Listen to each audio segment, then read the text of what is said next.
innahu min Sulaiman innahu min Sulaiman innahu bismillahirrahmanirrahim.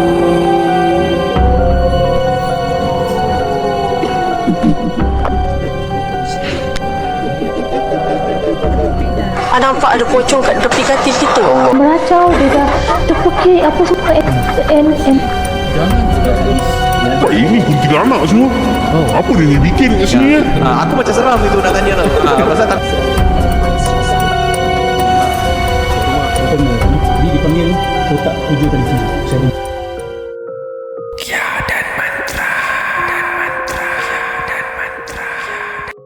Selamat datang ke rancangan Ruqyah dan Mantra Podcast, dan podcast kali ini dibawakan kepada anda oleh Balang SG BSG, minuman yang menarik sekali. You boleh dapatkan minuman tu di Geylang Serai, di Bazar Geylang Serai, dan juga di Admiralty.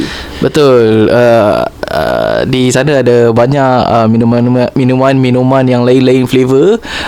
Kalau korang nak tahu, korang boleh just pergi ke bazar mereka di Admiralty atau Geylang, dan join lah queue sebelum buka atau selepas buka pun boleh. Kita ada special kolaborasi dengan Balang SG. Sesiapa yang nak dapatkan promosi $1 diskaun, bolehlah ikut kita punya Instagram Ruqyah dan Mantra dan juga Balang SG untuk dapatkan $1 off.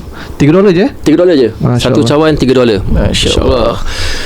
Shout out to Brother Syabil and Sister Dinia, owner of Balang SG. Terima kasih kerana telah sponsor podcast kami. Alhamdulillah, masya-Allah, kami mengharapkan bahawa kolaborasi ini akan berterusan sehinggalah hujung tahun, insya-Allah. Amin.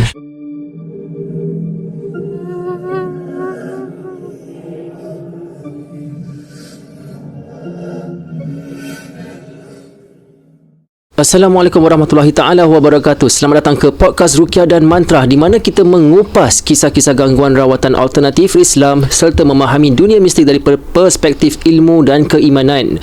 Hari ini kita amat bertuah kerana bersama kita seorang tokoh dalam dunia ruqyah syariah, seorang perawat yang telah banyak membantu merawat gangguan makhluk halus serta menyebarkan ilmu berkaitan perubatan Islam.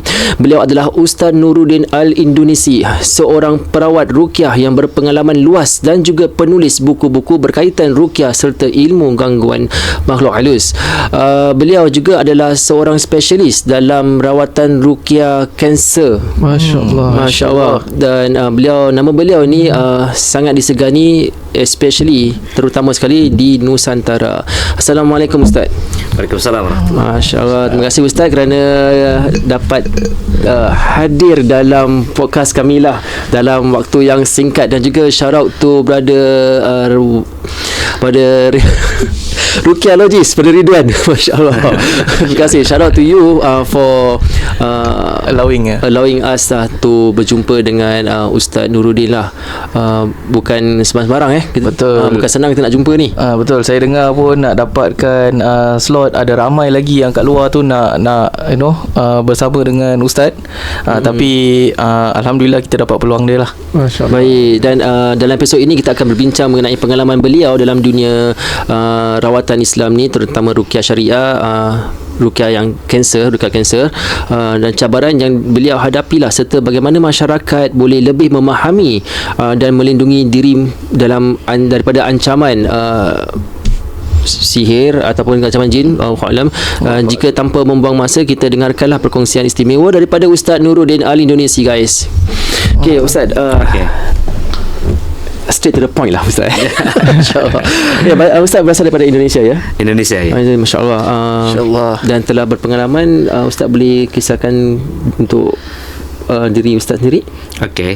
Ya, bismillah, alhamdulillah, salatu wassalamu ala rasulillah. Basically kita berawal dari ruqyah syariah. Ruqyah syariah kita mulai serius di tahun 2012. Dan kita buat model training ruqyah. Basically ya, training ruqyah syariah, to create the trainer ya, praktisi ruqyah dan juga trainer ruqyah.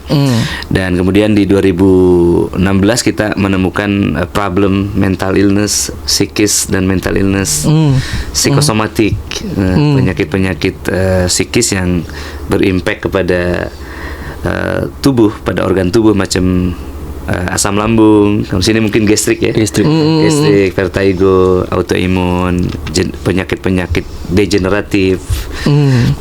Dan di 2020 ini sudah masuk ke cancer, yaitu yang dikatakan paling berat lah, jantung, autoimun, cancer. Alhamdulillah nih terakhir fokus di cancer ini. Alhamdulillah, Masya Allah. Kita bisa memberikan value added untuk ruqyah ini sendiri.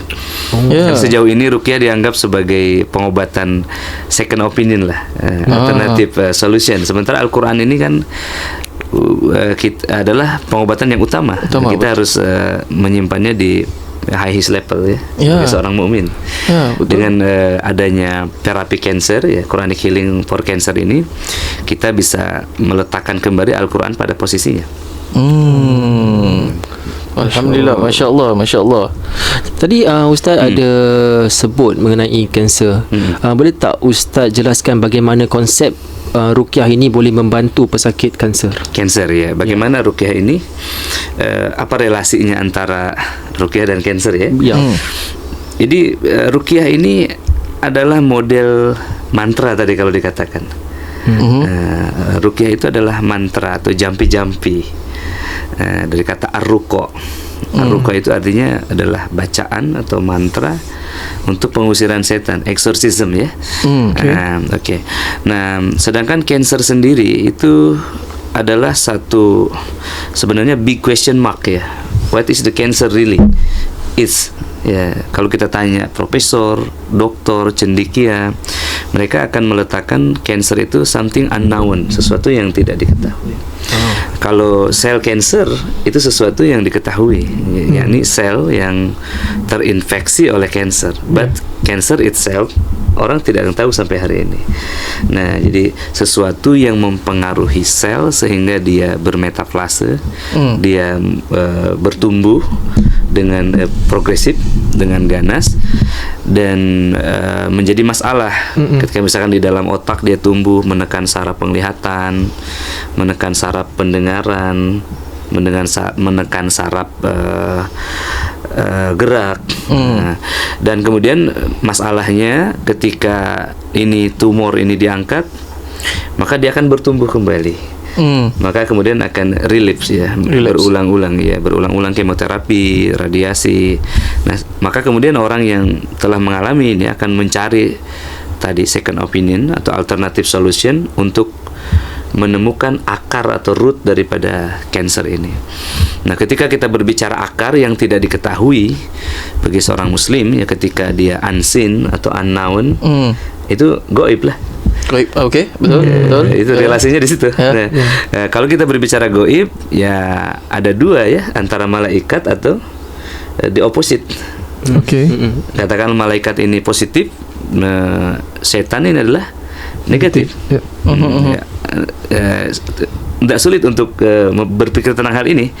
Orang-orang non-muslim pun memiliki ini, ada angel, ada evil. Jadi kalau dikatakan cancer itu ya something that evil, maka kita harus punya juga solusi untuk removing si root daripada sel cancer ini, yang mana itu adalah setan. Itu relasinya di situ. Dan jadi bagaimana kita nak dapat membezakan sama ada kanser itu berpunca daripada sebab klinikal ataupun gangguan daripada makhluk halus tadi. Orang bisa bermacam cara dia punya pikiran. Freely to think ya. Mau dia berpikir bahwa kanker ini dari makanan, dari radiation, mungkin dari nuklir kalau di Jepang, ya kan, ataupun dia berspekulasi lain, misalkan dari keturunan, genetik, keturunan, atau pola hidup, kurang tidur, stres, ya, merokok. Iya rokok, betul, ataupun ya macam lah halannya ya, toxic ya. Tapi katakanlah ada orang yang ini problem ya, ada orang yang hidupnya sehat.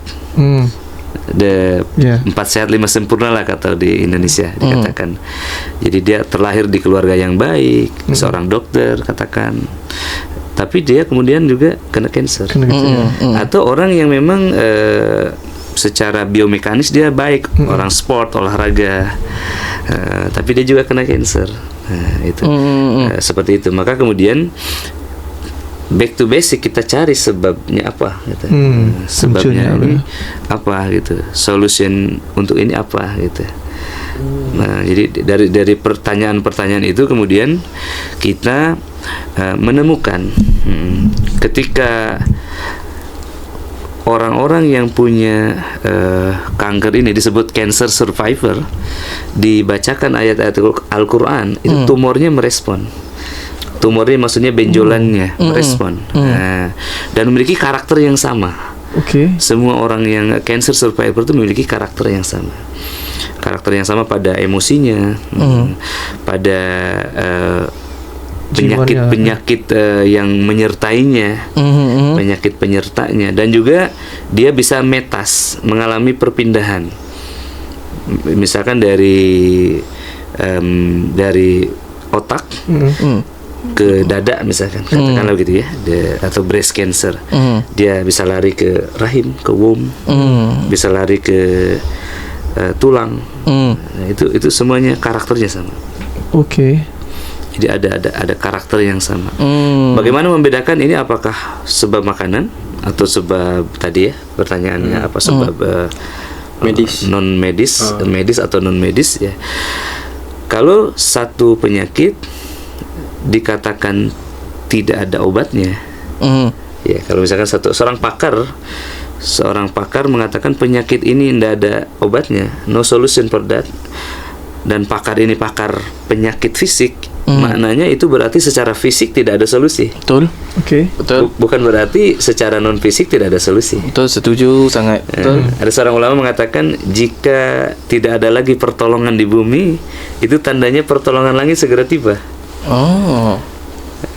Itu clue-nya. Jadi saya menemukan bahwa seluruh penyakit yang dinyatakan tidak ada obatnya itu non medis akarnya. Jadi kita playing underground. Ya, kita mencari akarnya. Yang ini orang-orang yang sudah 10 kali operation misalkan, sudah 50 kali kemoterapi, dia akan mencari. What is the problem really is tadi. Jadi ini kita memberikan solusi. Karena Al-Quran ini adalah solusi untuk universe ya, untuk humanity, bukan hanya untuk seorang mukmin atau muslim saja, tapi juga untuk manusia secara keseluruhan dan juga untuk semesta, untuk alam. Betul. Untuk non medis lah. Sehingga kalau kucing misalkan kena kanker, kita pun bisa terapi juga. Itu kelebihannya. Kami pelajari Ustaz sudah memulih banyak penyakit yang ada kanker ni. Boleh tak Ustaz sharekan satu keadaan yang indah daripada penyakit kanker ni yang diruqyah sampai sembuh? Ada tak satu yang boleh dikongsikan? Banyak sekali, Masya Allah. Hari ini di Singapura kita ada satu juga yang successfully berhasil. Masya Allah. Hari ini ya. Hari ini. Masya Allah. Masya Allah.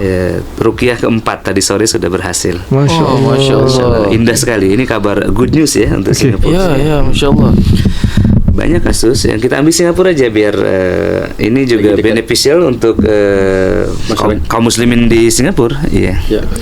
Jadi hari kemarin kami datang, surprise ya, karena patient ini adalah rekomendasi. Jadi bukan dia yang undang saya, tapi memang direkomendasikan oleh seseorang untuk visit dan treat dia. Jadi dia appointment sebulan lalu. Saya melihat fotonya masih berjalan, hanya ada sesak di paru, lung cancer, kanker paru. Saya surprise karena begitu sampai dia sudah pakai oksigen, kemudian stage 4, stadium 4 parunya, dan juga sudah metastase ke liver. Metastase ini sudah merambat, bahasa Melayunya Merebak. merebak. Oke. Jadi sangat berat nih, stage 4 merambat ke liver, kemudian sudah pakai oksigen, saturasinya below 90, di bawah 90. Sudah full, oksigennya sudah full, sudah bunyi. Artinya sudah, kalau tak pakai oksigen dia sudah tak bisa bernapas. Betul. Kemudian sudah tidak bisa berdiri juga, sudah berbaring. Tidurnya pun tidak bisa telentang begini, tapi memang seperti ini. Ruqyah pertama no respond. Ini challenge untuk peruqyah cancer lah ya. Karena memang segudang teori, kalau tidak ada fakta, orang tidak akan terima. Ya, apalagi dalam tanda kutip Singaporean ya, dia materialism lebih banyak, menguasai. Maka saya memang berikan waktu 7 kali, 7 times ya, tidak hanya 1 kali memang.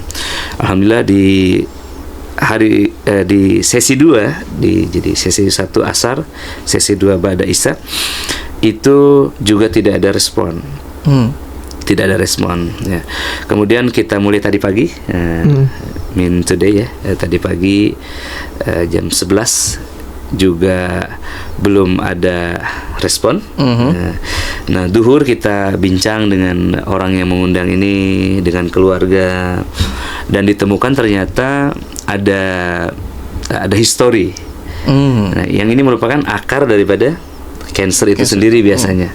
Akarnya itu kadang pada nafsunya, pada emosiannya, pada psikisnya, atau pada kerusakan imannya di masa yang telah berlalu. Di usia 17 ya. Jadi ini pasien ini hampir 70 lah ya, 60 sekian lah. Jadi tak lama. 30-40 tahun lalu.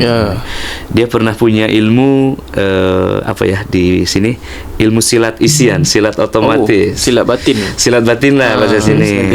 Kalau Indonesia silat gerak ya. Alhamdulillah dari ini satu clue, dan ini ilham. Nah, kalau saya misalkan meruqyah satu penyakit yang saya tidak paham, mentok ya, maka saya minta kepada Allah petunjuk, dan itu pun tidak langsung turun. Kita minta berulang-ulang, dan memang ini kelebihan terapi Al-Quran itu seperti itu. Alhamdulillah, kita gali lebih dalam kepada istrinya. Dia katakan iya, ini confirmation. Iya, suami saya kalau tidur itu suka kaget-kaget. Tidurnya tidak nyenyak, tidak deep sleeping. Maknanya ada mimpi buruk. Dan juga kalau dibangunkan dia selalu terkejut, dan dia defense, self defense, automatic. Saya bilang, wah ini harus dibuka ini kuncinya, dan seandainya ini tidak dilakukan, maka 1000 kali diruqyah pun tak bakal masuk. Tadi no respon, tak jadi ya. Kadar imannya mati, tidak menyala, karena dahulu dia melakukan persekutuan dengan makhluk itu. Jadi gaining power from syaitan lah ya. Itu syirik dalam akidah.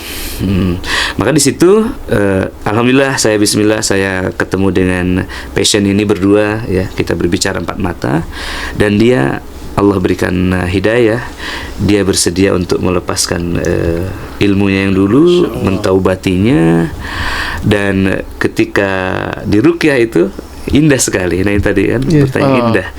Ruqyah pertama tidak ada respon sama sekali, tetapi napasnya yang tadinya pendek nampak lapang. Dan coba kita buka ini oksigennya. Ini 20 menit pertama ya. Ternyata dia si saturasinya, si alat ukur oximeter namanya, oximeter untuk oksigen untuk ukur oksigen, saturation ya. Itu di 93. Bahkan saya posting di Facebook gitu. Saya posting long story karena sangat besar. Ini big news ya. Alhamdulillah. Dan kemudian saya tanya apa yang sakit, di mana saja yang sakit. Dia bilang jantung sebelah kiri, paru, dan juga ini liver sini ya. Saya ingin memberikan dia gift atas ketersediaan dia untuk bertaubat kembali. Saya bilang, mau yang mana dulu Pak yang mau kita treatment ini untuk fisiknya, sebab hati kita sudah connect, kita sudah connect juga kepada Allah. Iman Bapak sudah menyala, Bapak sedang disayang Allah, doa kita dikabulkan. Ini Ramadan, Masya Allah. Jadi kita terapi yang dia pilih jantung, karena kita itu yang paling menakutkan. Jadi alhamdulillah kayaknya 6-5 menit selesai, kita bacakan surah Al-Fajr. Ini ayah yang indah ya. Beliau sembuh di sini, Masya Allah. dan kemudian saya baca di sebelah juga, sembuh juga dengan izin Allah. Tinggal di sini. Di sini masih keras. Saya bacakan juga, itu kayaknya mungkin 30%. Tapi masih keras, masih sakit. Tapi dari awal dibuka oksigen ini sudah 15 to 30 menit lah. Sudah lepas. Kita sholat, saya lupa tadi sholat maghrib atau buka puasa atau apa. Nampaknya ya iftar. Iftar, sholat maghrib, sholat isya, kita kembali lagi, itu sudah macam ada 2-3 jam lah ya. Dia tetap tidak pakai oksigen lagi, dan sudah naik ke 97, 96, 97, kan normal 100. Ya, alhamdulillah. Alhamdulillah. Dan waktu sebelum ke sini kita ruqyah terakhir, alhamdulillah sudah duduk. Sudah duduk. Dan tadi waktu awalan itu duduk batuk, dia cough ya, sangat keras sekali, mengeluarkan lendir dari parunya. Ini yang membuat dia sesak. Jadi keluar, lendirnya keluar, napasnya panjang, dan sudah tadi saya hitung sudah 6 jam dia lepas oksigen. Jadi ini dokter sudah hands up. Stage 4 itu tidak ada cara lain kecuali menunggu kematian lah. Ya, seperti itulah kurang lebih. Alhamdulillah ya. Masya Allah. Dan many stories ya. Alhamdulillah. Kalau ditanya berapa, banyak sekali. Masya Allah. Saya berencana untuk nulis juga kitab ruqyah kanker ini. InsyaAllah, semoga dipermudahkan. Amin. Ramadan. Itulah, ni kita pun sekarang tengah TikTok live ni. Tapi ada satu komen ni, dia cakap, bukan ke ustaz ni tadi dia ada kat Simei? Ya, ini dia, apa ni? Dia merawat ahli keluarga ku. Ini di Kambas. Okey. Kurang lebih 30 minit. 30 minit. Kita lari tadi, running. Korang tak tahu Ustaz kat sini, dekat sana pun ada lagi Ustaz. Tahunya kita mau ke Gilang ya. Gilang. Apa? Gilang. Serai. Masya Allah. Rezeki. Alhamdulillah. Apa reaksi doktor-doktornya bila dapat tahu keadaannya pulih? Belum tahu kan? Belum pergi ke dokter. Tapi dari case lain yang juga sangat indah, ini mungkin 2 menit kisahnya, ada apa-apa ya? Boleh. Di Singapura. Singapura. Jadi ada seorang wanita usia 29, ponisnya, maksudnya ketetapan dokter itu menyatakan blood cancer. Stage 4 juga sama. Jadi sudah keluar darah dari hidung, dari telinga, dari kulit. Ini stage 4 seperti itu. Dan 2 pekan lagi atau 2 minggu lagi mau kemo. Sebelum kemo biasanya ada macam spare time atau space ya untuk pulang ke rumah, preparation dan seterusnya, termasuk cari alternatif. Dan dia googling, ini kisah mungkin 6-7 tahun silam ya. Dia ketemulah rehab hati. Saya ada rumah rehab. Rumah rehab ini macam rumah ruqyah dan konseling. Dan di sana awalan dia mencari saya, mungkin tidak terkoneksi. Dia cari cabang saya di Indonesia Timur, dan ketemu dengan admin kami di Muslimah Rehabati Makassar. Jadi dia kata, kalau Ustaz Nai ruqyah itu untuk kanker biasanya surah Al-Baqarah. Bagaimana bacanya? Ya dibaca saja. Berapa putaran? Ya 1 putaran selama 7 hari. Nah, karena mungkin dia panik, dia tidak kurang jelas, dia dengarnya setiap hari 7 putaran. Setiap hari 7 putaran. Okey. Al-Baqarah ini masalahnya panjang. Dia 2 juz lebih dia. Betul. Dan ini lagi sakit kan? Lagi sakit. Tapi karena mau sembuh, waktunya cuma 2 pekan, dia bacalah sehari 7 putaran. Dan hari kedua, putaran kelima itu kolaps, pingsan.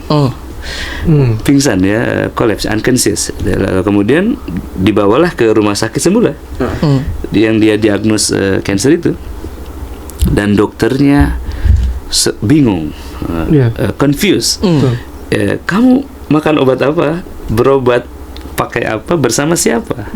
Dan wanita ini bertanya, apa dok, kenapa memangnya? Dia bilang 100% kansernya hilang. 100%. Ya, ini juga kisah sahih ya. Jadi saya selalu ceritakan ini. Dan 4 tahun kemudian, karena saya juga sibuk, datang ke kota dia. Kita buat ada private event terapi intensif. Masih sehat. Alhamdulillah. Dia pakai cadar tapi nampak sehat, nampak wajah ceria, badan sehat ya. Dan hari ini 6 tahun kemudian masih sehat. Masya Allah. Ini banyak. Tadi apa reaksi dokter ketika melihat ini? Awalan mungkin dokter akan katakan ini placebo effect, dia bilang. Efek placebo ini. Placebo effect. Placebo effect kan, tahu ya. Tapi ketika kita dibuktikan dengan laboratorium, dibuktikan dengan massa, di mana orang-orang yang kemo itu sudah mati semua. Iya. Dia sendiri yang hidup. Iya. Ya, what to say? Ini proof. Iya. Ini fakta empiris. Iya, buktinya. Bukti yang membahagiakan untuk orang yang beriman. Ya, dan alhamdulillah pasien-pasien saya banyaknya dokter juga. Dokter, karena mereka tahu bahwa kemo ini tidak banyak bermanfaat. Keberhasilannya kecil. Ya, alhamdulillah itulah respon ya.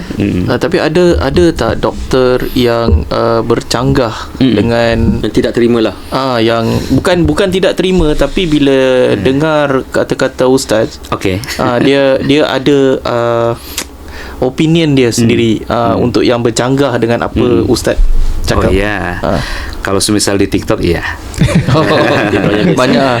Tapi mereka juga nggak bisa address ke saya juga kan. Tidak bisa juga.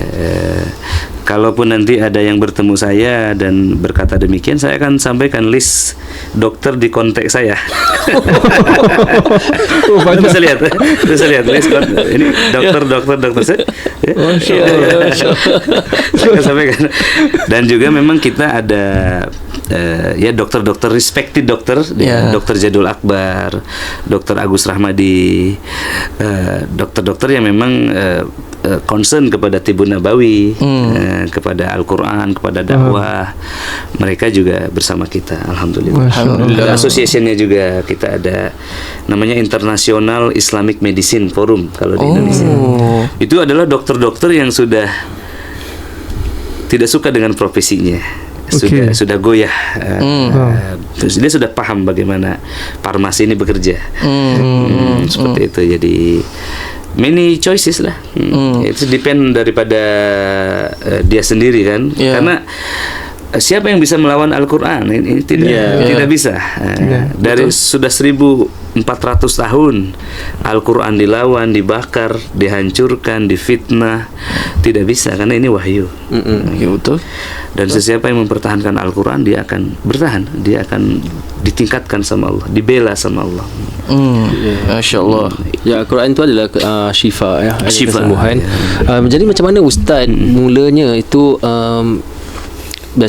Pada permulaan saya lihat video-video Ustaz pada 10 tahun yang lalu, sewaktu rawatan ruqyahnya, daripada dulu sehingga ke sekarang ni, makan masa 10 tahun bila Ustaz develop cara seperti ini, yang cuba menyembuhkan sakit kanser ni, daripada dulunya dengan rawatan ruqyah yang biasalah.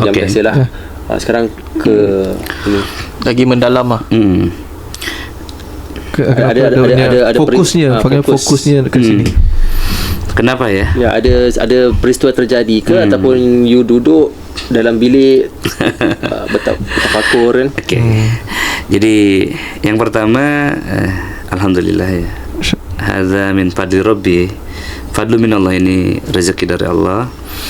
guru saya, salah satu guru saya Ustadz Fardana Ahmad, Allahu yarham, sudah wafat. Beliau adalah seorang psikologi, seorang psikologi. Jadi dia banyak menulis tentang hubungan antara ruqyah ini dengan sains. Ada dia tulis, ada namanya Insinyur Abdul Daim Al-Kahil dari Turki ya, hafizahullah. Dia dapat Nobel Prize atas presentasinya bahwa Quran bisa menghancurkan sel kanker dalam 30 menit. Dia ini Nobel Prize mean all over the world terima ya, recognize. Ya. Contoh di Indonesia belum ada yang dapat Nobel Prize. InsyaAllah Ustaz. Ya, ini amin. Saya ada perancangan juga nanti bagaimana menghapus penyakit genetik. Itu untuk Nobel itu bisa menghapus penyakit genetik. Kalau Abdul Daim Al-Kahil ini menghancurkan Al-Quran, terbukti menghancurkan sel kanker. Dia judul presentationnya Al-Quran Healing Information. Jadi Al-Quran itu memiliki informasi penyembuhan untuk penyakit genetik terkhusus kanker. Di diktatnya Ustadz Fardana Ahmad ini. Dia sedang menikmati jariahnya di akhirat. Allah yarham ini. Jadi beliau wafatnya juga oleh kanker juga, syahid ya. Dan saya memiliki macam responsibility untuk melanjutkan dakwah ini dari beliau. Dan di tahun-tahun itu mungkin 2014, 2015 saya menemukan banyak wanita-wanita yang kehilangan mahkotanya, rambutnya, maaf ya, payudaranya, rahimnya. Dan ketika diruqyah itu proses kerasukan. Jadi ya mereka datang bukan dalam rangka ruqyah kanker, tapi mereka datang dengan keluhan semisal itu ya, yang dia sudah tadi sudah operation. Dan saya melihat ketika datang itu sangat lemah, begitu kesurupan sangat wild, sangat sangat keras, agresif ya. Dan saya melihat ini ada setan nampaknya. Dan itu berulang-ulang. Saya suka tulis juga. Awalnya dulu saya penulis justru 2010 itu saya nulis buku kan. Jadi saya tulis, responnya banyak juga yang datang. Sampai 10 tahun kemudian saya simpulkan bahwa kanker ini setan. Tapi saya sendirian di Indonesia. I'm alone ya. Anti mainstream nih, melawan arus nih. Peruqyah pun tak setuju dengan statement ini. Dan saya ikut daurah Syekh Abdul Bara Usamah bin Yasin Al-Mani, hafizahullah. 2017 beliau datang. Saya senantiasa ikut, alhamdulillah, menambah ilmu dan rujuk dengan beliau. Di Kelantan kami ada presentation bareng Malaysia ya. Jadi beliau 1 hari, saya 1 hari. Komite memberi saya topik untuk cancer ini, semacam inilah, ditembak lah gitu, ditodong lah. Ya kita ready memang, kita sudah 10 tahun presentation. Dan Syekh memverifikasi, Syekh memberikan verifikasi bahwa kanker itu setan. Dari tentunya bukan verifikasi beliau mengatakan di dalam Majmu Fatawa, Syekh bin Bas rahimahullah mengatakan hunaka minal jin man yakunu sabab bimarodi syaratan. Syekh Abdul Aziz bin Bas rahimahullah mengatakan bahwa kanker itu adalah penyakit yang secara meyakinkan disebabkan oleh setan dari bangsa jin. Dan Syekh Abdul Bara ini kemudian memverifikasi bahwa at-ta'un atau kusta di masa Nabi itu adalah tusukan setan, serangan setan. Jadi kalau ulama kan berbicaranya seperti itu ya. Dia berbicara dari reference, daripada hadis, daripada fatwa-fatwa ulama. Dan beliau di dalam kitabnya Mausu'ah Syar'iyah fi ilmi ruqyah atau ensiklopedia ruqyah yang saya terbitkan, itu menulis mungkin lebih dari 10 testimoni dari keberhasilan beliau meruqyah kanker. 28 tahun silam. 28 years ago ya, sekitar 96 tahun berapa ya. Dan maka dari itu saya ingin terbitkan juga kitabnya waktu itu. Dan alhamdulillah goal. Ini untuk referensi terkuat bahwa kanker itu adalah akarnya setan. Jadi dari situlah awalnya memang tidak mengada-ngada atau ndak semacam branding kehilangan jati diri, tidak. Memang ini memiliki value added yang besar, menolong lebih banyak nyawa, menyambung asa yang terputus, dan meningkatkan keimanan, meletakkan Al-Quran di posisi seharusnya.